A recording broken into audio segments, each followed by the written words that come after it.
सारे फार्मूले याद हो जाएंगे। प्यारे बच्चों, हम लोग सीख रहे हैं प्रत्यावर्ती धारा परिपथ, अर्थात प्रत्यावर्ती धारा से जब कोई भी प्रतिरोध जोड़ते हैं, प्रेरकत्व जोड़ते हैं अथवा संधारित्र जोड़ते हैं, तो क्या उनके समीकरण रहते हैं प्रत्यावर्ती धारा तथा प्रत्यावर्ती वोल्टता के। उन सभी घटनाओं के बारे में अध्ययन कर रहे हैं और आज 7वां पॉइंट अंतिम परिपथ पढ़ रहे हैं, LCR, अर्थात जिसमें तीनों हो, L भी हो, C भी हो और R भी हो। तो प्यारे विद्यार्थी जी, क्या कहेंगे आप आज लोग इस वीडियो लेक्चर में? आप सभी को बड़ा ही आनंद आएगा LCR परिपथ को पढ़ने में। इसमें भी हम लोग देखेंगे कि कैसे ग्राफ के आधार पर हम LCR परिपथ की परिणामी विभव निकाल लेंगे, प्रतिबाधा भी निकाल लेंगे। लेकिन कुछ और इसमें घटना मुख्य होती है जिसका हम लोग नाम देते हैं अनुनादी परिपथ। तो क्या है वैद्युत अनुनाद? जैसे कल के वीडियो लेक्चर में पढ़े थे कि जब प्रेरण प्रतिघात और भारतीय प्रतिघात ये दोनों बराबर हों तो ऐसी स्थिति को वैद्युत अनुनाद कहते हैं। यह अनुनादी परिपथ कहलाता है। इन सभी स्थितियों को पढ़ने के लिए आज भी आप सभी लोग तैयार रहिए। तो प्यारे साथियों, नमस्कार, नमस्तुभ्यम, आभार, अभिनंदन आप सभी प्यारे प्यारे बच्चों का। तो जय श्री राम, राधे राधे, जय मां सरस्वती। क्लास को आगे आरंभ करेंगे, ठीक है? चलते हैं। तो प्यारे बच्चों, हम लोग 6 परिपथ पढ़ चुके हैं, सभी को ज्ञात है। क्या क्या भैया परिपथ है? आर परिपथ पढ़े, है ना? आर परिपथ एक बार रिवाइज कर लें, कोई छूटा तो नहीं। दूसरा हम लोग एल परिपथ भी पढ़े हैं, जी सर। तीसरा हम लोग सी परिपथ भी पढ़े हैं। चौथा हम लोग एल आर परिपथ भी पढ़े हैं, जी सर। पांचवा हम लोग सी आर परिपथ भी पढ़े हैं, जी सर। और छठवां हम लोग कल ये भी पढ़े थे, एल सी परिपथ। आज 7वां और प्रमुख पढ़ेंगे प्यारे साथियों, कौन सा? जिसका आज हम लोग उल्लेख करेंगे, एल सी आर परिपथ, ठीक है? तो खास परिपथ रहने वाला है, लेक्चर महत्वपूर्ण है, सारी बातें आपको सीखनी पड़ेंगी। 1 2 3 4 5 6 और ये भी लॉन्ग डेरिवेशन होता है क्योंकि मैथमेटिक्स का इनमें बहुत ज्यादा यूज होता है। लेकिन आपको मैंने बहुत ही सरलता से समझाया है। जिन भी बच्चों ने इन परिपथों को नहीं देखा है वो अवश्य देख लेंगे। फिलहाल LCR परिपथ भी उन्हें बहुत आसान लगेगा, बस एक एक स्टेप पर उन्हें ध्यान रखना होगा, एक एक स्टेप को उन्हें फॉलो करना होगा, बस, ठीक है?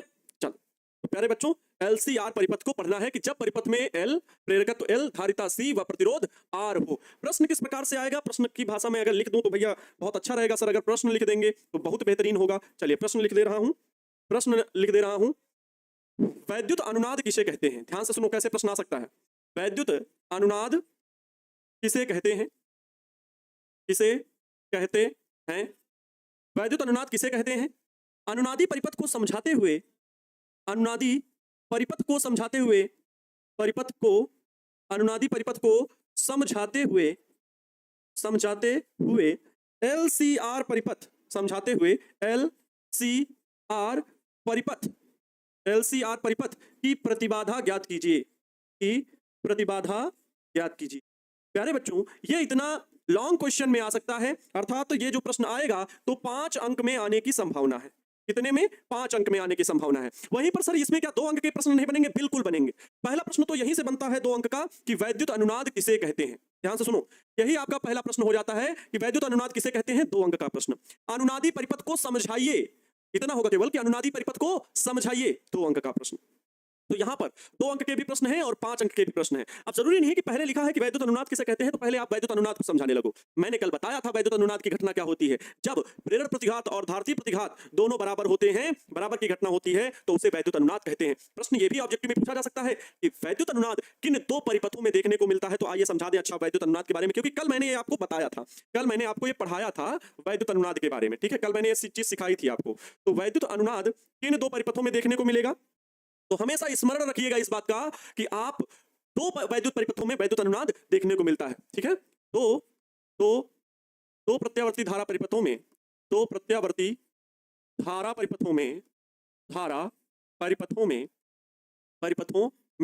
वैद्युत अनुनाद की घटना, वैद्युत अनुनाद की घटना होती है, वैद्युत अनुनाद की घटना होती है, ठीक है? अब वैद्युत अनुनाद घटना होने का प्रमुख कारण क्या है? अनुनाद क्या होता है सर? वही तो एक वैद्युत अनुनाद नाम दिया। देखो रेजोनेंस, अब वहां पर आप लोग पढ़े होंगे फर्स्ट ईयर में, हैं? सर लिख के मिटाते क्यों हैं? अजीब अजीब आदमी है, कहीं गलती, अगर ये डिजिटल बोर्ड है, कहीं होता लिखा जा रहा है, अगर वो होती है तो हम इसको साफ करके नहीं लिखेंगे। अजीब हरकतें वाले आदमी हो, हैं? देखो, तो LC परिपथों में और LCR, इन 2 परिपथों में हम लोग वैद्युत अनुनाद की घटना देखते हैं। अब अनुनाद की बात आती है कि तो अनुनाद किसी विषम स्थिति का नाम दिया जाता है, जैसे रिजोनेंस, अनुनाद का अर्थ होता है रिजोनेंस, और वो प्यारे बच्चों हम लोग 11th में भी पढ़ते हैं। क्या होती है अनुनाद की घटना? जब आवृत्ति बराबर हो जाती है, ठीक है? कौन सी आवृत्ति? कंपन आवृत्ति। जैसे कहा जाता है कि किसी भी ओवरब्रिज के ऊपर से अगर घोड़े, बहुत सभी घोड़े एक साथ निकल रहे हो, मान लो कहीं युद्ध के लिए जा रहे हो, बहुत सारे सैनिक, घुड़सवारी वाले सैनिक सभी हैं, और वो अपने अपने घोड़े पे बैठकर जा रहे हो, तो घोड़े के जो पैरों की चाप है उसकी ध्वनि, पुल जो ओवरब्रिज बना हुआ है उसकी आवृत्ति और घोड़े के चाप जो पड़ रहे हैं उसकी ध्वनि की आवृत्ति मिलनी नहीं चाहिए, क्योंकि अगर दोनों बराबर आवृत्तियां हो गई तो पुल टूट जाएगा, पुल टूट जाएगा। इसलिए हमेशा यह चेतावनी दी जाती है कि पुल के ऊपर से जो घोड़े जा रहे हैं, सैनिक निकल रहे हैं, वो एक एक करके निकले, एक साथ घोड़े बाहर निकाले, पुल के ऊपर से नहीं निकाले जाएंगे। ये होता है अनुनाद। लेकिन वहां ध्वनि से संबंधित था, यहां पर प्यारे बच्चों वैद्युत से संबंधित, तो अनुनाद का मतलब आवृत्ति बराबर होती है, लेकिन यहां पर कैसे? तो इस चीज अनुनाद की जो कंडीशन है वो क्या है वैद्युत अनुनाद की? प्रेरण प्रतिघात क्या है प्यारे बच्चों? प्रेरण प्रतिघात किसके बराबर होता है? प्रेरण प्रतिघात बराबर होता है भारतीय प्रतिघात के। इसके अब ये देखो फिर छोटी की मात्रा लग गई तो इसको नहीं साफ करेंगे, ये डिजिटल बोर्ड है, इसमें थोड़ा बहुत ऊपर नीचे हो जाता है। भारतीय प्रतिघात के आप अपनी पेन और कॉपी में लिख रहे हैं ना, ये बात समझा करो, इतनी बातें तो समझदार हो ही है, ये भी बातें समझाने वाली है। अगर एक बार प्रेरण प्रतिघात और धारती प्रतिघात जब दोनों बराबर हो जाते हैं तो ऐसी घटना को क्या कहते हैं? वैद्युत अनुनाद कहते हैं। सिंपल सी परिभाषा है। जब धारती प्रतिघात और प्रेरण प्रतिघात दोनों बराबर हो जाए, प्रेरण प्रतिघात को क्या कहते हैं प्यारे बच्चों? एक्सएल कहते हैं। धारती प्रतिघात को क्या कहते हैं? एक्ससी कहते हैं। ठीक है, हाँ सर, साथ साथ लिखें, साथ साथ लिखें मतलब इतना साथ साथ लिखने में। देखो बच्चों, एक बात देखो, मेरे आप लोग बहुत क्लोज हो, बहुत प्रिय हो, आप सभी से बहुत स्नेह रहता है। देखो समझने में फोकस करना है। जैसे अभी आप, मैं अब यही समझाने लगा हूं ना, तो एक तरह से ये उन बच्चों के लिए बात है जो लिख रहे थे, मैं वो समझाने में ध्यान दे रहा हूँ। वो वाली बातें जो कह सकते हैं हमारे संस्कार या लिखने का ढंग, ये सब और ये सब चीजें अगर आपको पता है तो तब आप उस समय में आप हेडिंग लिख के जल्दी से अपनी स्पीड से लिख लीजिए। लेकिन जब मैं आपको समझा रहा हूँ, अगर मैं ऐसे लिख रहा हूँ अनुनाद, अब आप भी अनुनाद लिखते हुए जा रहे हैं, मैं कहता हूं नहीं अनुनादी, अनुनादी। अब बताओ मेरी इसमें थोड़ी ना गलती कि आप मेरे मेरे शब्दों, क्योंकि मैं बताता हूं कि मैं नोट्स या बुक्स अन्य टीचर्स के अकॉर्डिंग मैं यहाँ पे लेकर के ये नहीं रखता हूं कि आपको देख के उससे शब्द क्या है तब मैं रखूं। जो शब्द मन में विचरण किया करते हैं ना, कि आप इनको स्टेप बाय स्टेप लिख करके आपके सामने परिभाषा बनानी है, तो उस तरह से जब बुक हो या नोट्स होती है ना, तो लिखने में थोड़ा आसानी हो जाती है। क्या आसानी हो जाती है कि भाई टीचर हम जैसे हम ही क्या करेंगे कि नोट्स में जैसे सेंटेंस एक बार पढ़ लिए ना, तो फिर अनुनादी कहते हैं ऐसा समझ के अपने आराम से लिख देंगे, फिर गलतियां नहीं होती। लेकिन गलतियां तब होती हैं जब जब हम अपने शब्दों को पिरो रहे हों, पुष्प से माला तैयार कर रहे हों। ठीक वैसे ही तो एक्सएल बराबर एक्ससी है। ठीक है, अब ध्यान दो, नोट्स तब बनाना जब आपको खाली समय मिले, ध्यान देंगे बच्चों। एक्सएल बराबर एक्ससी, क्या इसमें क्या है? ये प्रेरण प्रतिघात या धारती प्रतिघात, दोनों की वैल्यू क्या होती है? एक्सएल की वैल्यू ओमेगा एल, एक्ससी की वैल्यू 1 में ओमेगा सी। अब ये दोनों ही कंडीशन सब किसकी हैं? तो याद रखें वैद्युत अनुनाद की कंडीशन है। ठीक है, लेकिन एलसी परिपथ में प्रत्यावर्ती धारा अनंत हो जाती है तो उसे अनुनादी परिपथ कहते हैं। लेकिन एलसीआर परिपथ में क्या होगा? एलसीआर परिपथ में क्या होगा आइए समझते हैं। जब परिपथ में प्रेरकत्व एल सी व आर, बड़ा सुंदर सा डेरिवेशन है, सुंदर सा इसको बनाना है। आप लोग भी तैयार हो जाए, अब बनाइए जरा इसका। अब ये तो खुद से बना सकते हो, एल हो गया, फिर प्यारे बच्चों टी हो गया, फिर प्यारे साथियों बताओ मेरे छोटे भाई बहनों, अच्छा आप लोग ये चित्र बनाने में तो कोई दुविधा नहीं होगी, ये होगा प्रत्यावर्ती धारा परिपथ। हाँ बिल्कुल सर, यहाँ पर ये हो जाएगा एल, ये हो जाएगा सी, ये हो जाएगा आर, और इसकी विभवांतर जो यहाँ पर प्रत्यावर्ती धारा स्रोत है उसकी वोल्टता V बराबर V not sine omega T. ठीक है, अब आप लोग इससे भली भांति परिचित हो कि इसके सिरों का विभवांतर क्या लिखेंगे? VL लिखेंगे। संधारित्र के सिरों का विभवांतर क्या लिखेंगे? V। प्रतिरोध के सिरों का विभवांतर क्या लिखेंगे? VR लिखेंगे। बड़ा ही आसान है, बड़ा ही आसान है। और जो चित्र आपने अभी बना लिया है उसको आप अपनी कॉपी में शब्दों से लिखने का प्रयास कीजिए। कहेंगे सर त्रुटि हो जाती है ना, शब्दों से लिखने का, अब इतनी भी त्रुटि नहीं होती है ना। देखो कैसे लिखना है शब्दों को, वैसे तो मैं बड़ी स्पीड से लिखता जाता हूँ, त्रुटियां होने की संभावना बहुत कम रहेंगी। क्या? माना, माना कितने आपने जोड़े हैं? एल सी और आर जोड़े हैं, किसी प्रत्यावर्ती धारा स्रोत से जोड़े हैं ना। तो माना किसी प्रत्यावर्ती धारा स्रोत से या किसी प्रत्यावर्ती धारा परिपथ में, किसी प्रत्यावर्ती धारा परिपथ में, प्रत्यावर्ती धारा परिपथ में प्रेरकत्व एल, प्रेरकत्व एल तथा संधारित्र सी, प्रेरकत्व एल तथा संधारित्र सी व प्रतिरोध आर, व प्रतिरोध आर को श्रेणी क्रम में जोड़ा गया है, में जोड़ा गया, श्रेणी क्रम में जोड़ा गया है। जब श्रेणी क्रम में जोड़ दिया है तो इनके सिरों का विभवांतर अलग अलग है, सबको पता है, तो लिख दे सकते हैं। परिपथ में एल कामा सी व आर, एल कामा सी व आर, इनके सिरों का विभवांतर क्या होगा ना? परिपथ में एल सी व आर के सिरों का विभवांतर, के सिरों का विभवांतर, विभवांतर क्रमशः बताओ, एल के सिरों का VL, कामा सी संधारित्र के सिरों का VC, कामा प्रतिरोध आर के सिरों का VR, व VR है, VR है। तब क्या? ये इनके सिरों का विभवांतर है और हम लोगों को ज्ञात क्या करना है? परिणामी विभव क्या होगा? VL, VC, VR, ये तो भैया प्रेरकत्व के लिए, ये धारिता मतलब सिर्फ धारिता वाले संधारित्र के लिए, और ये प्रतिरोध के लिए सिरों का विभवांतर है। हमें परिणामी विभव चाहिए। इसके लिए तीनों के अलग अलग ग्राफ हम लोगों को पता है। बोलो यस और नो।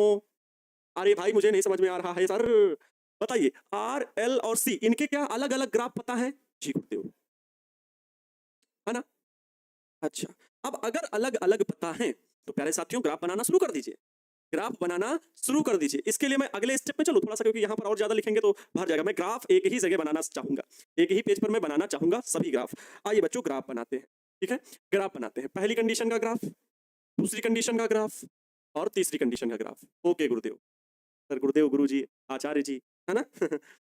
आनंद सर, एंजॉय सर, जो भी बोलो। तो पहली कंडीशन में अगर हम प्यारे साथियों आर परिपथ की बात करेंगे, आर परिपथ और एल परिपथ, ठीक है, ध्यान से सुनेंगे, तीनों परिपथों के ग्राफ हम निकालेंगे। और प्यारे बच्चों सी परिपथ, परिपथ आर परिपथ, एल परिपथ और सी परिपथ, तीनों ही परिपथों में हम ग्राफ बनाना चाहें, इसके लिए पहले कुछ शब्द लिख देना भी जरूरी है। क्या शब्द है?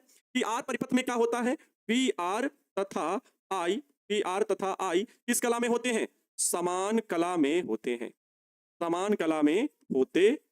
बोलो आर परिपथ में क्या यही चीज होती है? वी आर तथा आई मतलब प्रतिरोध के सिरों का विभवांतर और प्रत्यावर्ती धारा दोनों समान कला में होते हैं। लेकिन वहीं एल परिपथ की बात करें तो वीएल जो होता है वो क्या होता है? आप समीकरण याद करना, समीकरण प्यारे साथियों याद करेंगे तो यहां आता है v बराबर V naught sine omega T, तो फिक्स करते हैं। लेकिन आई की जो इक्वेशन प्राप्त होती है, आई बराबर आई नॉट और sign omega T minus pi by to प्राप्त होता है। इसका अर्थ यह है कि धारा में माइनस पाई बाई टू हो रहा है, मतलब पाई बाई टू पश्चगामी है धारा और विभवांतर अग्रगामी है। अब कुछ लोग अग्रगामी पश्चगामी कहते हैं, सर मुझे अग्रगामी नहीं समझ में आ रहा है, सर ग्राफ बनाने में दिक्कत हो जाता है। जैसे आ ही रहे कमेंट, है ना? ग्राफ बनाने में दिक्कत हो जाता है सर, सर्वर डाउन था इसलिए लेट हो गया, कोई बात नहीं, चलो आप जुड़ गए, है ना? जैसे कल हल किए थे वैसे ही करिए, हाँ वैसे ही हल करेंगे। अब प्यारे बच्चों जैसे कल हल किए थे ठीक वैसे ही हल करना है। कुछ लोग कह रहे हैं ना कि ग्राफ बनाना नहीं आता है सर, अग्रगामी पश्चगामी नहीं आता है। एक बात साफ कह दूं और स्पष्ट है, देखो मैं भी आपकी तरह एक स्टूडेंट ही हूं, अब भी मैं पढ़ ही रहा हूं। ऐसा तो है नहीं कि पढ़ना छोड़ो, आजीवन पढ़ते ही रहना, कुछ ना कुछ सीखते रहना। प्यारे बच्चों जब तक आप लेक्चर को ध्यान पूर्वक नहीं देखोगे, अगर ध्यान भटकाओगे, कही गई बातों को आप ग्राफ बना रहे हैं, मैंने कहा प्रत्यावर्ती वोल्टा को निश्चित कर, आपका ध्यान भटका हुआ है। थोड़ी देर बाद जब आपका ध्यान खुला तब मैं दूसरा ग्राफ बता रहा होता हूं कि भैया प्रत्यावर्ती धारा का ग्राफ थोड़ा नीचे रखना। आप क्यों नीचे रखना, काहे लिए है, ये सारी गणनाएं मैं बताता हूं लेक्चर में, कोई डाउट नहीं रहना चाहिए, कोई संशय नहीं रहना चाहिए। मैं निसंदेह हर एक वो भरसक प्रयास करता हूं कि कोई डाउट न रह जाए, लेकिन फिर भी आपको भी ध्यान लगाने की जरूरत है कि आप उस लेक्चर को ध्यान पूर्वक देखें, है ना?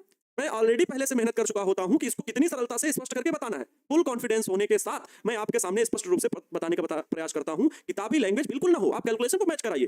मैं कहता हूं आप एक एक कैलकुलेशन को किसी भी बुक से स्पष्ट करिए कि वहां बुक की भाषा किस प्रकार से टूटी फूटी होकर के लिखी हुई हो, चाहे वो एनसीईआरटी हो, चाहे भारतीय भवन, किसी भी पब्लिकेशन की आप बुक उठाइए, वहां पर बहुत ही कठिन भाषा का प्रयोग किया गया है। और साथ ही साथ ग्राफ कैसे बनाए जा रहे हैं, किसी किसी में ग्राफ ही बने हुए नहीं है, लेकिन मैं फिर भी ग्राफ की सहायता से आपको हर एक प्रयास कर रहा हूं कि आपको आसान कर दिया जाए, है ना? क्योंकि जो चीज मुझे आसान लगेगी समझने में, वही मुझे लगेगा कि मेरे सभी विद्यार्थियों को समझने में आसानी होगी, है ना?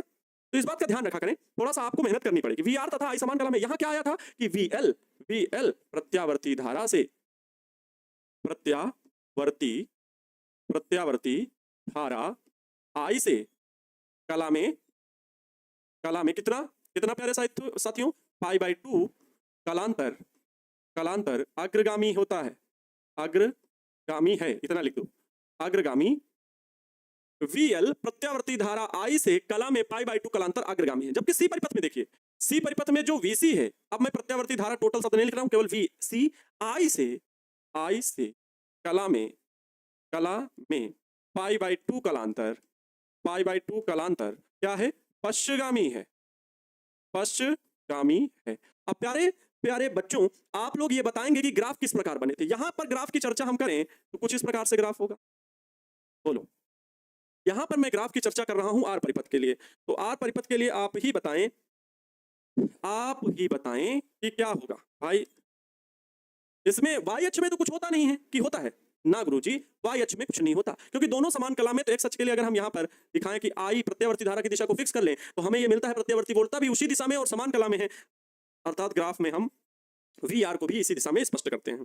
जबकि जब प्रत्यावर्ती धारा और ये एल परिपथ की बात आती है तो एल परिपथ में प्यारे साथियों, एल परिपथ में प्यारे साथियों ऐसा नहीं होता है। एल परिपथ में पाई बाई टू कलांतर अग्रगामी है। कौन अग्रगामी? प्रत्यावर्ती धारा की दिशा फिक्स करो, जैसे ये है वैसे यहां पर भी प्रत्यावर्ती धारा उसी अक्ष में रखना, एक्स अक्ष में। लेकिन प्रत्यावर्ती जो वोल्टा है VL, वो धारा से अग्रगामी। अग्रगामी इसीलिए ग्राफ को 90 डिग्री ऊपर बनाया गया है, इसीलिए ये अग्रगामी दिखाने के लिए VL। अब ये ग्राफ बन गया, ये क्या है? मूल बिंदु है। यहां सर क्या है? ये मूल बिंदु है। वैसे ही आते हैं सी परिपथ में। सी परिपथ में भी वही चीज, धारा की दिशा आप समान रखो, धारा की दिशा आप वैसे ही रखो, धारा की दिशा। लेकिन VC क्या है? पश्चिगामी है। तो अग्रगामी होता तो ऊपर बनाते, पश्चिगामी है धारा से, तो धारा से नीचे कितना है? 90 डिग्री है ना, 90 डिग्री पश्चिगामी। तो ये कितना कलांतर है? π/2 का। किसमें किसमें? तो प्रत्यावर्ती धारा से VC, प्रत्यावर्ती वोल्टा जो है संधारित्र की धारिता, संधारित्र वाले परिपथ में, प्रत्यावर्ती परिपथ में, ये प्यारे बच्चों पश्चिगामी है, π/2 कलांतर। ये मूल बिंदु O है। ठीक है, समझ में आ रहा है? क्लियर है? सर अगर सभी को समांतर क्रम में जोड़ दें तो क्या होगा? समांतर क्रम में जोड़ेंगे तो हमारे पास उतना बड़ा चैलेंज नहीं होगा। क्यों नहीं होगा सर? क्योंकि समांतर क्रम में सभी लगाए गए जो अवयव है, चाहे वो L परिपथ हो, चाहे C परिपथ हो, चाहे R परिपथ हो, उनके सिरों का विभवांतर समान होता है। बोलो, उनके सिरों का विभवांतर समान होता है। इस वजह से समांतर क्रम में जोड़ने में उतनी कठिनाई नहीं है और हमें पहले से विभवांतर अच्छे से ज्ञात रहेगा, है ना? हमें पहले से ही अच्छे से उनका विभवांतर ज्ञात रहेगा। कठिनाई तो परिणामी विभव निकालने में यहां पर है, प्रत्यावर्ती वोल्टता निकालने में तो इन परिपथों में है कि जब हम श्रेणी क्रम में जोड़ रहे हैं। इसलिए प्रत्यावर्ती वोल्टता को ज्ञात करने के लिए श्रेणी क्रम में जोड़ा गया है, समांतर क्रम में तो सभी समान होते हैं, है ना? अब बच्चों ये बात बताओ कि हम इनके ग्राफ के समीकरण मान लें। ये ग्राफ नंबर 1, ये ग्राफ ये कौन सा है भैया? ये ग्राफ 1 है, ये ग्राफ 2 है, ये ग्राफ 3 है। ठीक है, हमें परिणामी विभव चाहिए। सिंपल सा फंडा है, कुछ नहीं। जैसे आपको सुबह उठते ही दिखता है कि हमें ब्रश मंजन करना है, ठीक वैसे ही हमें यहाँ पर क्या दिख रहा है कि हमें परिणामी विभव चाहिए। R परिपथ भी है, L परिपथ भी है, C परिपथ भी है, लेकिन तीनों का रिजल्टेंट मतलब परिणामी चाहिए, और कुछ मुझे आता नहीं है। ठीक है सर, इसका यूज कहाँ होता है? आपके घरों में यूज होता है, आपके घरों में यूज होता है। आप कह रहे हैं कहाँ यूज होता है? अरे इतने सारी चीजें बनी हुई लगा के देखते हो, मोबाइल चार्जर, उसमें कैपेसिटर भी लगा है। प्रत्यावर्ती धारा क्या उस छोटे से कैपेसिटर से होकर नहीं गुजरती है? वहां पे रेजिस्टेंस भी लगे हुए हैं, कार्बन प्रतिरोध भी लगे हुए हैं, क्या वहां से धारा होकर के नहीं गुजरती है? तो वहां पर जरूरत पड़ी कि नहीं पड़ी इन कॉन्सेप्ट की? तभी तो आपके सामने तो बना बनाया चीजें दिख गई, लेकिन कैलकुलेशन दरअसल ये है। चलो तो प्यारे बच्चों, इनको बात करेंगे ग्राफ 1, 2 व 3 को जोड़ने पर। ठीक है, ग्राफ ग्राफ 1, 2 व 1, 2 व 3 को जोड़ने पर, को जोड़ने पर, ग्राफ 1, 2 व 3 को जोड़ने पर देखो इसमें 3 कंडीशन बनेंगी। 3 कंडीशन बनेंगी, आइए समझते हो 3 कंडीशन कौन कौन सी। एक कंडीशन जिसमें XL बराबर XC के हो जाएगा, अर्थात VL बराबर VC के हो जाएगा, तो वो क्या होगा? अनुनादी परिपथ होगा, वैद्युत अनुनाद की स्थिति होगी। लेकिन एक स्थिति जैसे कल हम लोग पढ़े थे ना, VL बड़ा है VC से या VC बड़ा हो VL से, दो ही चीजें आई थी। ठीक वैसा ही कुछ आज भी होने वाला है। प्यारे बच्चों, मजा आएगा इस बात का, तो मैं तर्क देता हूं, मजा तो अवश्य आने वाला है। इस बात को लिख के ले लीजिए। पहली स्थिति में मैं क्या कह रहा हूं? पहली स्थिति में याद रहे, ध्यान रहे जो बात मैं बोलने वाला हूं। ओके सर, मैं इस बात का स्मरण रखूंगा। जी गुरुजी। अगर ये बात है तो फिर बड़ा मजा आएगा। प्यारे बच्चों, हमने तीनों ग्राफों को मिला दिया, ध्यान देंगे। एक लाइन, 2 लाइन, 3 लाइन। अरे ये वाली लाइन तो तीनों में कॉमन है, अर्थात ये वाली लाइन, आई वाली लाइन तो तीनों में कॉमन है, प्रत्यावर्ती धारा वाली। प्रत्यावर्ती वोल्टताएं बदल रही हैं तीनों की। आर परिपथ के लिए इसी दिशा में VR, बोले तो इसी दिशा में तो कौन? VR। ठीक है, जबकि VL की डायरेक्शन बोले तो VC, प्रत्यावर्ती धारा से π/2 कलांतर पश्चिगामी, तो ये VC की डायरेक्शन। ये सर यहाँ पर क्या है? मूल बिंदु O है। यहीं से गणना करने का, ग्राफ बनाने का एक क्रम बनाया गया, जिसे हमें हल करने में आसानी होती है। हमसे बात न करके आप दोनों किरदार निभा देते हैं, मतलब आपका नहीं समझे, हम स्पष्ट करें। महामुनि, आप देखेंगे प्यारे बच्चों, इस चीज को हल करने में बड़ा आसान है। अगर एक एक बच्चे को कल का वीडियो लेक्चर याद है, तो आज का वीडियो लेक्चर कुछ मजेदार रहेगा और हर एक चीज इंटरेस्ट में आप सीख जाओगे। Yes sir, yes sir, yes sir, yes sir. हर एक बच्चा अजूबा है अपने आप में। तो प्यारे बच्चों चलो शुरुआत करते हैं। पहली कंडीशन हम लोग क्या मान लेते हैं कि जब VL का मान क्या हो? जब VL का मान VC से अधिक हो, क्या हो? VC से अधिक हो तब, अर्थात क्या लिखा है मैंने? जब VL का मान VC से अधिक हो, मतलब VL is greater than VC। VL का मान VC से अधिक है, बड़ा है, अर्थात परिणामी विभव V, अर्थात परिणामी विभव V के लिए परिणामी विभव V के लिए। अब परिणामी विभव प्राप्त करना, ध्यान से सुनेंगे, मेरी एक बात को स्पष्ट कर लीजिए। अब यहां पर मैं क्या कह रहा हूं, अगर VL का मान VC से बड़ा है, देन VL तो है, ये तो है ही, लेकिन अब मैं एक स्थिति ये मान रहा हूं कि VL बड़ा है VC से, तो इधर का मैंने कल बहुत अच्छे से एग्जांपल लिया था, दो लोग रस्सी से खींच रहे हैं, तो भैया VL भी खींच रहा है VC भी खींच रहा है, लेकिन बल अगर इन दोनों की मैं आपस में तुलना करके निकालूं कि परिणामी क्या होगा, तो भैया अगर VL बड़ा है तो VL वाला खींचे ले रहा है, भले थोड़ा खींच रहा है, धीरे धीरे खींच रहा है, लेकिन खींच ले रहा है। ठीक है, तो मतलब इनका जो प्यारे बच्चों रिजल्टेंट है एक तरह से ये VL माइनस VC। एक तो ये वैल्यू हो गई जब VL बड़ा होगा VC से, तो ये VL माइनस VC है, VC का काम अब यहां पर खत्म, इसे बोले तो खत्म कर दो, यहां पर इसका काम खत्म है। परिणामी विभव अब बताओ VR और VL माइनस VC का परिणामी विभव जो होगा यहां पर क्या होगा प्यारे बच्चों, परिणामी विभव VL माइनस VC तथा VR, परिणामी विभव VL VC तथा VR के लिए ज्ञात करना है, VR के लिए ज्ञात करना है। तो देखो अगर मुझे परिणामी विभव चाहिए प्यारे बच्चों, तो परिणामी विभव VR इधर, VL माइनस VC इधर। अरे भैया VL माइनस VC का तो एक इधर खींच रहा है, अब इसके लिए ध्यान से देखो, एक इधर खींच रहा है एक इधर खींच रहा है, अगर दो लोग इस प्रकार से खींचेंगे तो परिणामी विभव बीच में जाएगा, सिंपल सी बात है, मैंने बल लगा करके बॉक्स को खींचने के लिए बताया था, वो नजरिया याद रखें, समझाने का वही सबसे उचित और आसान तरीका है। तो प्यारे साथियों ये होगा परिणामी विभव V का मान, यही रिजल्टेंट है, यही V है, तीनों चीजें हैं, हाँ R है, L है, C है, और इसका परिणामी विभव V, ये V किसके बराबर होगा बोलो, तो हम कहेंगे ये एक प्रकार का यहाँ पर त्रिभुज बना रहा है। कैसे सब त्रिभुज बना रहा है जरा हम स्पष्ट कीजिए, देखो अगर ये वाली रेखा ग्राफ में VL माइनस VC को दर्शा रही है, तो ये भी इधर VL माइनस VC को ही दर्शाएगी। सर वो कैसे, क्योंकि अगर इतनी भुजा ये है तो इसके सामने वाली इतनी लंबी भुजा जो मैंने डॉटेड लाइन से ऐसे दिखाई है, तो ये भी VL माइनस VC ही होगी। ये वाली भुजा प्यारे बच्चों VR को दर्शा रही है, ये आधार हो गया, ये लंब हो गया, ये कर्ण हो गया, ये यहाँ पर कलांतर कितना फाई। यहाँ पर परिणामी विभव का प्रत्यावर्ती धारा से, VR से नहीं समझना कि सर VR से बताना है कि VL माइनस VC से कलांतर बताना है, नहीं, कलांतर तो प्रत्यावर्ती धारा से ही बताना है, इसलिए फाई हमेशा इधर मानेंगे, नहीं कि इधर वाला मान लेना, गलत बात, प्रत्यावर्ती धारा से।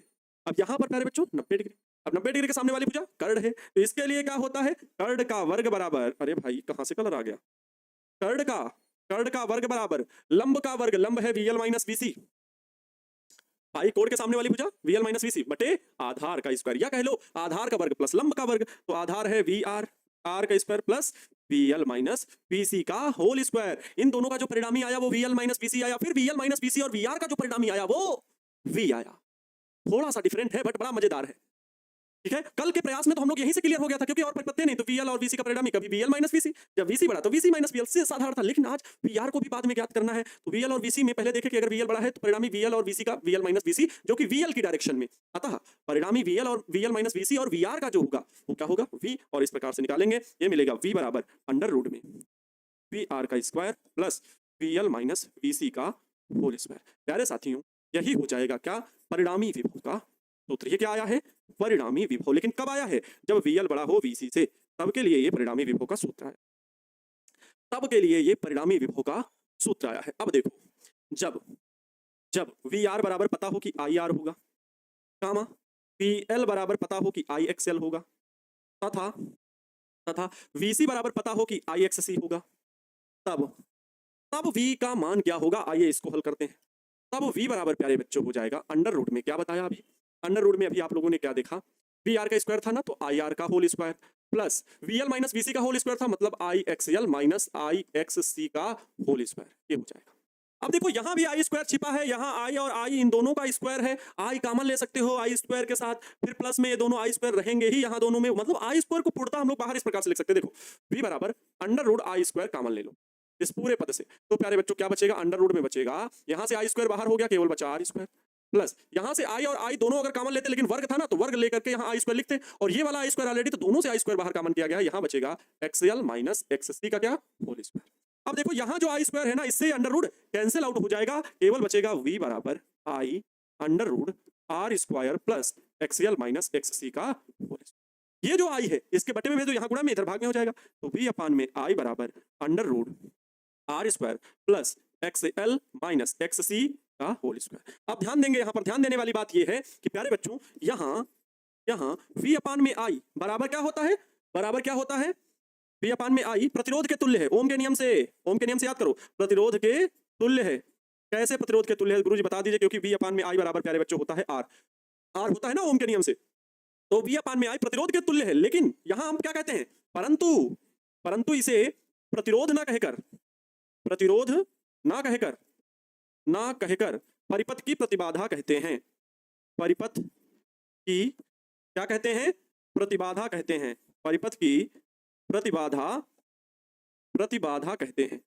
परिपथ की प्रतिबाधा कहते हैं। और परिपथ की प्रतिबाधा को किससे डिनोट करते हैं? तो प्यारे साथियों, जेड से डिनोट करते हैं। इस प्रकार जेड बराबर मिल जाएगा अंडर रूट में आर स्क्वायर प्लस ब्रैकेट में एक्सएल माइनस एक्ससी का होल स्क्वायर।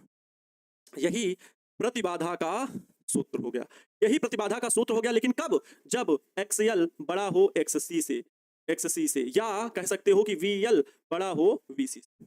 एक्सएल बड़ा है एक्ससी से, तभी तो यहां पर क्या हो रहा है, ये प्रतिबाधा को हम एक्सएल माइनस एक्ससी या वीएल माइनस वीसी लिख रहे हैं। सर मेरा सपना बिजनेसमैन बनने का है, पर मेरे घर के सदस्य पढ़ने में लगा दिया है। तो सही तो कर रहे हैं घर के लोग, हाँ? घर के लोग बिल्कुल सही तो कर रहे हैं कि पढ़ने में लगा दीजिए। क्या तुम समझो? देखो, अभी आप लोगों का यौवन अवस्था है, अभी आप लोगों की परिपक्वता इतनी अच्छी नहीं हुई है, मैच्योरिटी ये लेवल की नहीं है कि समझ सको कि बिजनेस क्या चीज होती है। बिजनेस के लिए समझते हो डिग्री होती है, ठीक है? बिजनेस के लिए डिग्री भी होती है, समझते हो? बीबीए सुनना, आप लोग इंटर के बाद जो बिजनेस पे अपना सामर्थ्य दिखाना चाहते हैं वो बीबीए करते हैं, फिर एमबीए करते हैं और फिर उसी में पीएचडी करते हैं। BBA MBA. जिन्हें बैंकिंग सेक्टर में जाना होता है, बैंकिंग में इंटरेस्ट होता है, अर्थशास्त्र का ज्यादा ज्ञान रखना चाहते हैं, अकाउंटिंग का, सीए बनना चाहते हैं, वो लोग बीकॉम करते हैं, एमकॉम करते हैं और फिर आगे मास्टर्स के बाद पीएचडी करना चाहें तो पीएचडी कर सकते हैं। जो आर्ट्स में इंटरेस्ट रखते हैं, जैसे हिस्ट्री, सिविक्स, इकोनॉमिक्स, ठीक है, जियोग्राफी, ऐसे सब्जेक्ट में इंटरेस्ट रखते हैं, वो लोग बीए करते हैं, बीए के बाद एमए करते हैं। बीए हो गई बैचलर डिग्री और एमए हो गई मास्टर डिग्री। इसके बाद जो साइंस में इंटरेस्ट रखते हैं, जिन्हें रिसर्च करने की इच्छा शक्ति होती है, वैसे बच्चे बीएससी करते हैं, बैचलर इन साइंस, और फिर आगे मास्टर इन साइंस एमएससी करते हैं और आगे किसी भी टॉपिक से पीएचडी भी कर सकते हैं अगर उनके रिसर्च पेपर अच्छे हैं तो। तीसरा, फिर उसके बाद जो बच्चे टेक्निकल होते हैं, हर टेक्निकल चीज में इंटरेस्ट रखते हैं, वो बीटेक करते हैं और बीटेक करने के बाद एमटेक करते हैं और फिर वो भी एमटेक करने के बाद पीएचडी कर सकते हैं।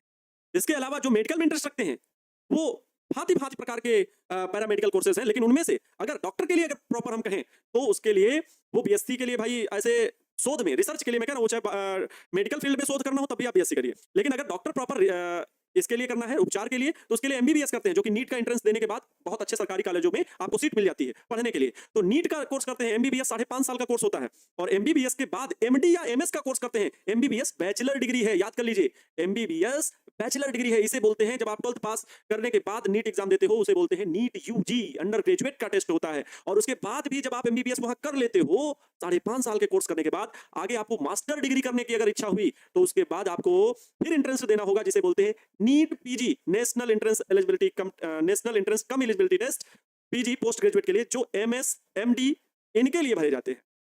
समझ गए? तो प्यारे बच्चों, हर एक में मास्टर डिग्री होती है और हर एक चीज में, हर एक फील्ड में क्या होता है, ग्रेजुएट डिग्री होती है। आप समझ रहे हैं बिजनेस के लिए पढ़ना नहीं पड़ता है? कौन वाले बिजनेसमैन बनना चाह रहे हो? कौन वाले बिजनेसमैन बनना चाह रहे हो? किताब क्या कहते हैं, कपड़े उपड़े दुकान खोल के बैठना चाह रहे हो क्या? इसे जीविका चलाना बोलते हैं, ठीक है, इसे बिजनेस नहीं बोलते हैं। बिजनेस वो हो कि जब आप किसी चीज के स्टार्ट करें और किसी पीक लेवल पर पहुंचा करके पहुंचाएं, उसका एक तरीका, एक स्ट्रेटजी, एक योजना, एक रणनीति बनानी होती है प्रॉपर, और वही हमें पढ़ाई में 3-3 साल 10-10 साल फूकने होते हैं, तब जाकर के लोग बिजनेसमैन बनते हैं। बात समझ में आई? आपके माता पिता जो कह रहे हैं, अपने विचारों से थोड़ा सा अलग उनकी सोच योजनाओं पर ध्यान दीजिएगा, ठीक है? अगर मेरी बात कटु ना लगी हो तो, क्योंकि कई बार बच्चों को ईगो हर्ट कर जाता है, उन्हें लगता है नहीं ये अवस्था, क्योंकि इंटरमीडिएट के बच्चे ऐसे ही होते हैं, कॉलर खोल के चलेंगे, थोड़ा सा हेयर स्टाइल इधर उधर कर रखेंगे, है ना, थोड़ा सा अपने आप में ईगो रखते हैं, वो थोड़ा सा अभिमानी आ जाते हैं, यहाँ तक कि गार्जियन की बात भी अवहेलना कर देते हैं, अपने माता पिता की बात की अवहेलना कर देते हैं, उनको नकार देते हैं कि ये माता पिता जो कह रहे हैं ना मेरे बात, ये गलत कह रहे हैं। ऐसा उनके मन में क्यों होता है? क्योंकि ये अवस्था ही ऐसी होती है, थोड़ा सा खून जोशीला होता है। क्यों? क्योंकि युवा अवस्था मानी जाती है जिसमें सबसे अधिक सामर्थ्य हो, जिसमें सबसे अधिक सोचने की क्षमता रहती है। युवा अवस्था के बाद धीरे धीरे आपके सोचने व समझने की शक्ति भी कमजोर होती जाएगी, जैसे जैसे आप उम्र में ढलते जाएंगे। सर तब तक बुढ़ा हो जाएंगे आप, बहुत ज्यादा सोच के उसाग बुद्धि वाले व्यक्ति हैं, अब हम क्या बताएं। ठीक है, चलो, बात समझ में आई हो तो ठीक है। बात समझ गए? मैंने यहाँ पर देखो, ये प्रश्न एक बच्चे का था कि सर मुझे बिजनेसमैन बनना। मैंने सभी के लिए बता दिया कि इतना जल्दबाजी नहीं होती है। 12th के बाद आप बहुत अच्छे से डिसीजन लीजिएगा कि मुझे किस क्षेत्र में जाना है और मुझे क्या पढ़ना है, इसकी योजना तैयार कर लीजिए। चलो प्यारे बच्चों, ज्यादा हमारे पास समय नहीं है, पढ़ लेते हैं आगे की बातें। ये क्या हुआ, जेड बराबर R square plus XL minus X square, हाँ ठीक है ये, और जेड का सूत्र बन जाएगा यहीं से? जी सर, और भी बन जाएगा। जेड बराबर जब जब क्या एक्सएल बराबर हो omega XL equal to omega L, तथा X C equal to omega C हो, हो तब क्या होगा, तब जेड बराबर प्यारे बच्चों होगा, जेड बराबर होगा R square plus plus omega L minus 1/ओमेगा सी का होल स्क्वायर। ये भी अच्छा, ये सूत्र अब देखो बनाते जाओ वैल्यू रखते जाओ तो बनते जाएंगे। आर स्क्वायर एक्सएल और एक्स सी की वैल्यू रख दी तो अपने आप वो तो बन ही जाएगा सूत्र।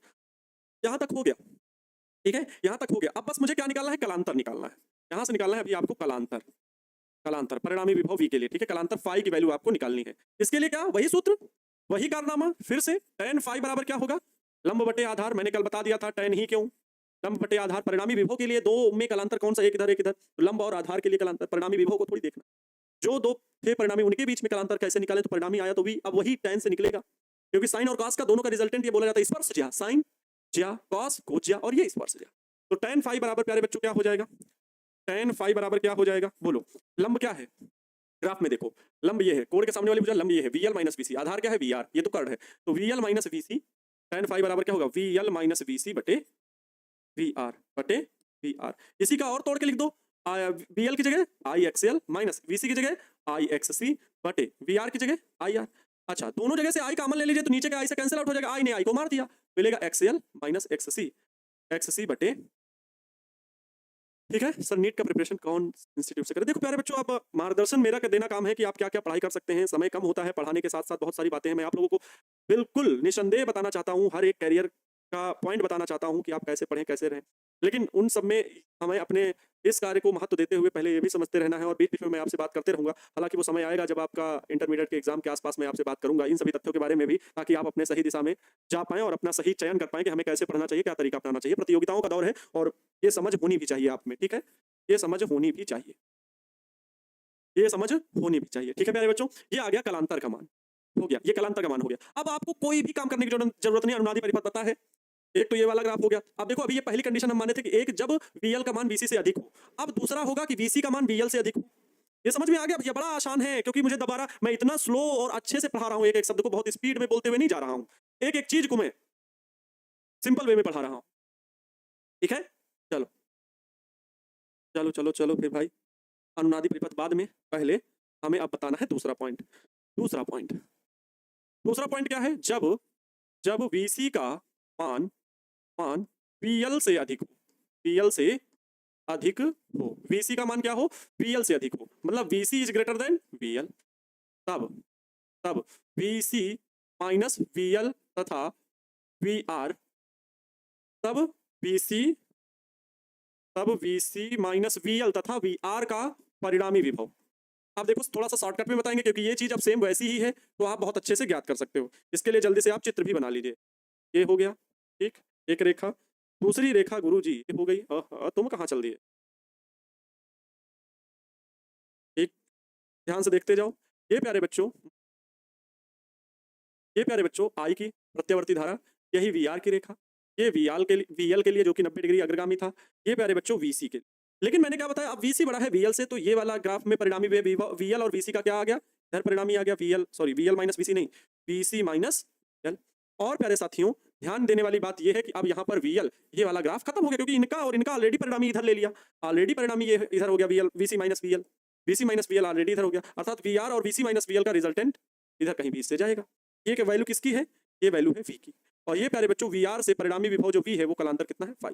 वही हाल यहाँ पर भी, ये लंब, ये वैल्यू किसके बराबर है, ये वाली VC माइनस VL के बराबर है, मतलब ये भी VC माइनस VL के बराबर, VC माइनस VL के बराबर। ठीक वैसे ही आप यहाँ पर भी हल कर सकते हैं। चित्र से क्या मिलेगा, चित्र से लिख दीजिए बस यहाँ पर, क्योंकि अब आप पहला काम समझा चुके हैं, एग्जामिनर को दोबारा समझाने की जरूरत नहीं है, मैं तो फिर भी समझा दे रहा हूँ। V स्क्वायर बराबर क्या, कर्ण का वर्ग बराबर लंब का वर्ग प्लस आधार का वर्ग, या आधार का वर्ग प्लस लंब का वर्ग, तो आधार का वर्ग है VR का स्क्वायर प्लस लंब का वर्ग, मतलब VC माइनस VL का स्क्वायर। अब इसे आप अपने मन से खुद ही कर सकते हो, इधर से स्क्वायर हटाओगे, V बराबर अंडर रूट में VR square plus VC minus VL। अरे सिंपल है भाई, एक बार VL माइनस VC लिखे थे ना, अब VC माइनस VL करते जाओ और आपका ये पूरा इक्वेशन हल होता जाएगा।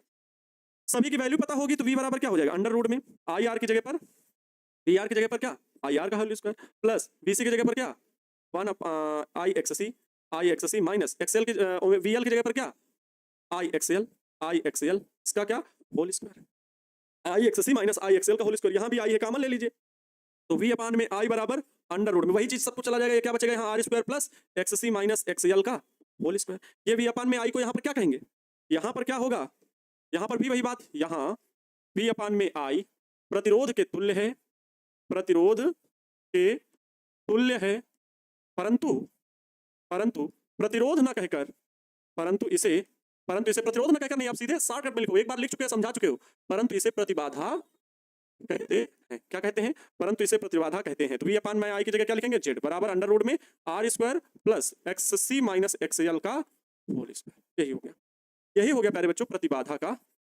सूत्र, यही प्रतिबाधा का सूत्र हो गया। क्लियर?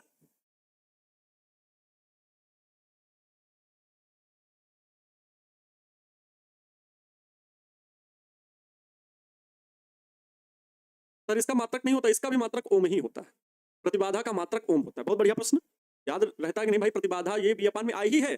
अब आप लोगों के लिए तो असमंजस वाला सब हो ही गया कंफ्यूज करने के लिए, लेकिन थोड़ा सा अगर सोच विचार करते हैं तो भी समझ में आ ही जाएगा कि v अपान में आई क्या है? प्रतिरोध के तुल्य है। मात्रक तो इसी के बराबर है और इसके बराबर क्या आता है? आर आता है प्रतिरोध। लेकिन अब यहाँ पर हम प्रतिरोध न बोल करके क्या बोल रहे हैं? प्रतिबाधा। तो इस वजह से ये भी मात्रक, इसका भी मात्रक ओम ही होगा। ठीक है, बहुत good question, good question, very good question. अब चाहो तो यहाँ एक्स सी की वैल्यू क्या है?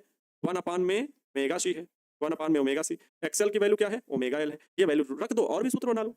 अब बात करते हैं प्यारे बच्चों अनुनादी परिपथ की। अब यहाँ पर मुझे अब तीसरी हेडिंग लिखने की जरूरत नहीं है, यही है तीसरी हेडिंग। क्या तीसरी हेडिंग? मैंने क्या बताया? जब VL बड़ा हो VC से, जब VC बड़ा हो VL से, दो चीजें बता दी। अनुनादी परिपथ क्या होता है तो ध्यान देंगे, जब जब जब VL जब VL तथा VC एक समान हो, एक समान हो।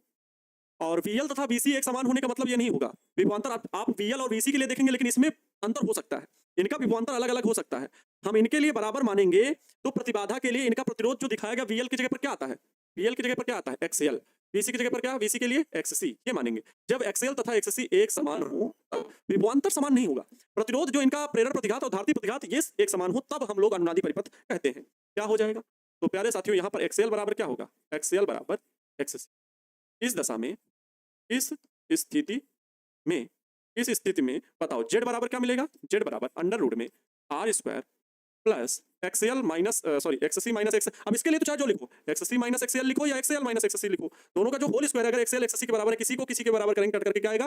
ये टर्म टोटल जीरो हो जाएगा, अर्थात z बराबर में केवल बचेगा अंडर रूट आर स्क्वायर, ये कैंसिल आउट, तो z बराबर मिलेगा आर। और जब z बराबर आर हो तो इस स्थिति में जब जब प्रतिबाधा प्रतिबाधा प्रतिबाधा प्रतिबाधा z प्रतिरोध प्रतिरोध और कैसे परिपथ में? LCR परिपथ में। इतना टोटल लिखना पड़ेगा बच्चों ये बात।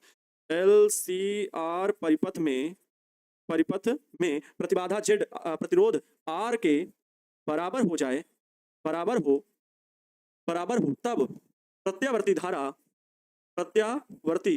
धारा कैसी होती है? अधिकतम होती है। तब प्रत्यावर्ती धारा अधिकतम होती है, अधिकतम होती है। इस स्थिति को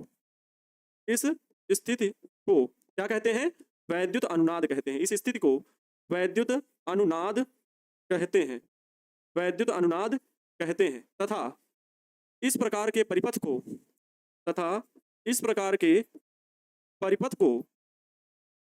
को अनुनादी परिपथ कहते हैं। क्या कहते हैं?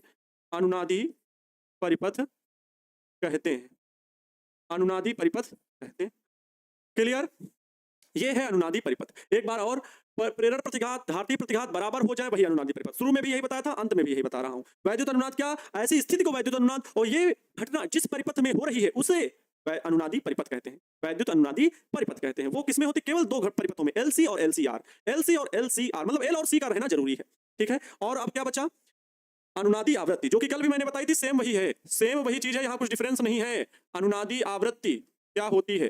अनुनादी आवृत्ति, इसको बताओ तो भैया। अनुनादी आवृत्ति के लिए XL बराबर XC मतलब ओमेगा L बराबर 1 अपान ओमेगा C, ओमेगा इधर चला जाएगा तो ओमेगा स्क्वायर बराबर 1 अपान में LC, ये ओमेगा बराबर मिलेगा 1 अपान में अंडर रूट LC। यहाँ से ओमेगा की वैल्यू क्या होती है? 2 पाई f बराबर 1 अपान में अंडर रूट LC। 2 पाई को उधर भेज दो तो f बराबर 1 अपान में 2 पाई अंडर रूट LC मिलेगा। ये f जो है ना, इसको f नॉट से लिखेंगे। किससे लिखेंगे?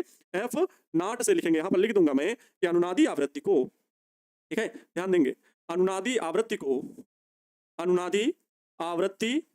को किससे प्यारे बच्चे प्रदर्शित करते हैं? F नॉट से, क्योंकि ये अनुनादी आवृत्ति है, प्रदर्शित करते हैं। ये एफ नॉट की वैल्यू हो गई अनुनादी आवृत्ति की। तो प्यारे साथियों आज की क्लास में इतना ही, और आप लोग इसको बाकायदे नोट कर लीजिएगा। मैंने पूरे 1 घंटे के लेक्चर में आपको काफी चीजें बता दी हैं, पूरा एलसीआर परिपथ आपको अच्छे से समझा दिया है। आज आप सभी से मैं विदा लेता हूं। प्यारे बच्चों अभी इसमें कई चीजें ज्ञात करनी है, प्रत्यावर्ती धारा का माध्यमान, अधिकतम मान, ठीक है, साथ ही साथ और भी चीजें ज्ञात करनी है। अभी पढ़ना है क्या कहते हैं जनरेटर, विद्युत जनरेटर पढ़ना है, ट्रांसफार्मर भी पढ़ना है। तो मतलब अभी लगभग 4 दिन लग सकता है, 4 दिन अभी इस लेक्चर में लग सकते हैं। आज कौन सा लेक्चर नंबर था? आज लेक्चर नंबर था 7। तो 10-11 दिन का और ज्यादा दिन का था, लेकिन फिलहाल मैंने परिपथों को 2-2 दिन के मर्ज करके एक 60 वे जो हमने खोजा क्या ग्राफ की मदद से हल करना, तो वो आपको आसान लगा और वो बहुत सरलता से हो भी जाता है। इक्वेशन ज्यादा खोजनी नहीं पड़ती। विदा लेता हूं प्यारे साथियों, खुश रहें, मस्त रहें, मन लगा करके एकदम तन्मयता से पढ़ाई करते रहें। जय हिंद, वंदे मातरम।